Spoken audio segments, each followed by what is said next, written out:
You know, there are plenty of gods that we haven't covered from Smite. Whilst I don't necessarily intend to cover them all, I figured why not cover one of the ones that we haven't covered today, being Amaterasu. Her full name is Amaterasu Omikami, meaning Great Divinity Illuminating Heaven. After Izanagi's trip from Yomi, during which he tried to rescue his wife, he took a bath. During the bath, from a tear in his left eye, Amaterasu was born, whilst Tsukuyomi, the god of the moon, came from his right eye. Her father granted her a necklace of jewels which proved that she had some connection with Izanagi and gave her command over Takamagahara, High Celestial Plane, home of the gods. Susanoo was made to rule the seas as a storm god, but not before making children with his sister. Now there are some variations as to how this actually took place.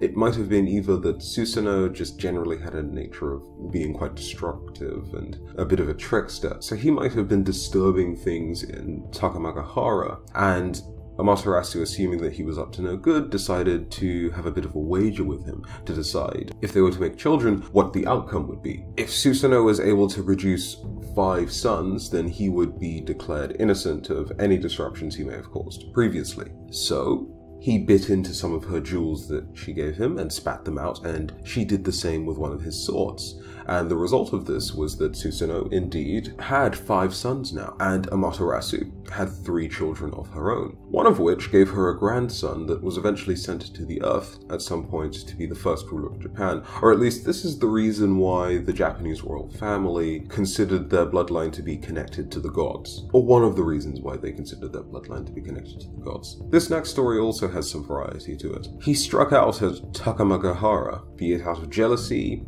or just pure drunkenness. Either way, be it out of jealousy or a drunken craze. Either way, he caused mayhem in Amaterasu's rice fields. He desecrated her place of dwelling, and he planted a flayed horse in her weaving hall. Amaterasu was distraught, retreating into a cave and abandoning her duties and the gods. The world suffered in darkness in her absence. Crops died, and the humans were surely doomed. The gods would not accept this. They gathered cooks, a grand mirror, jewels, and cocks who would crow before the dawn. A certain alluring goddess put her dancing skills to work, attracting the gods in a slightly lewd way, but an excited crowd grew and the plan was in motion. A curious solar goddess became a little tempted to investigate this alluring noise, and when she heard the promise of an even more attractive goddess and herself just outside of the cave, she emerged, filling the dark world with light. With no time to spare, the gods used a sacred rope of rice draw to seal the entrance to the cave or prevent Amaterasu from doing her disappearing act again. My brother is so dumb, he'd try to drown a fish. Now, at first I considered that in this quote she could be talking about Susanoo. After all, he was originally made to be ruler of the seas before Izanagi changed that to just be sent down to Yomi. But then you have to consider that whilst Izanagi and Izanami were together as a couple, they created several beings and formed much of the several things within creation, not at all limited to several different gods and goddesses. Remember Kagetsuchi, the one that was responsible for burning Izanami and causing her separation from Izanagi? He was beheaded by Izanagi, and his blood in and of itself created even more gods, even though those would technically be Kagetsuchi's children and not necessarily Izanagi and Izanami's. Also, I mentioned Kagetsuchi because it said that there's a certain myth that's included that between the time of Izanami's burning and her time being in Yomi, she actually had more children who she advised to be careful of Kagetsuchi. But several different gods that make up the earth were created, so that includes sea deities, or deities with the potential to strangle fish. So, as to which brother she's necessarily talking about, your guess is as good as mine, as I couldn't find any stories relating to Susanoo or Tsukuyomi necessarily strangling a fish directly,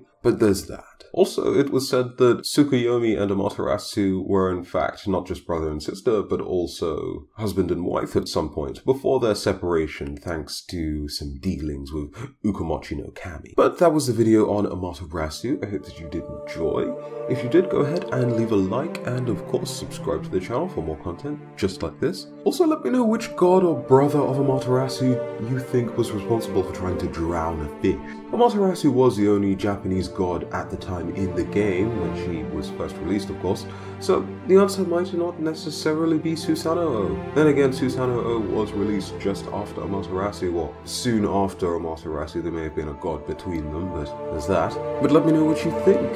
And until the next video, have a very good day. I have been Prime, and I'll see you guys tomorrow for the next one. Bye bye.